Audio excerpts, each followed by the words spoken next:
అంటే రాష్ట్రం విడిపోయి ఇంతకాలమైంది కదా! ఎవరి వాటా వాళ్ళకు నిజంగానే సవ్యంగా వస్తే, ఎప్పుడు మళ్ళా ఇది రాజకీయ అంశానికి తోడ్పాటు అవ్వకుండా కూడా ఉండే అవకాశం ఉండేది కదా! మీరన్నది పర్ఫెక్ట్. అందుకోసమే ఈ దేశ హితం కోరేటువంటి వాళ్ళు ఎవరైనా సరే, ప్రధానంగా పాలకులు, ఇంకా ప్రధానంగా చెప్పాలంటే దేశాన్ని ఏలేటువంటి పాలకులు, రాష్ట్రాలు కాదు.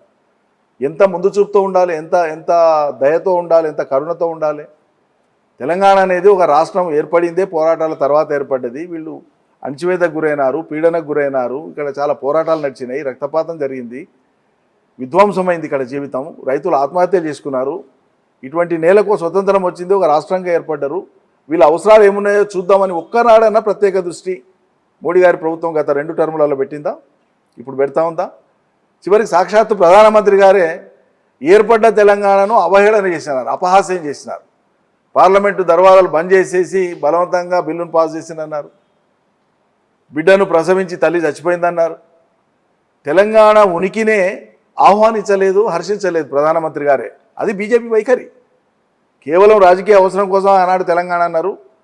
ఒకరిద్దరు ఆ పార్టీకి సంబంధించినటువంటి ముఖ్య నేతలు, దివంగత నేతలు, సుష్మా స్వరాజ్ లాంటి వాళ్ళు చిత్తశుద్ధితో మనస్ఫూర్తిగా ఆనాడు బిల్లుకు సపోర్ట్ చేశారు.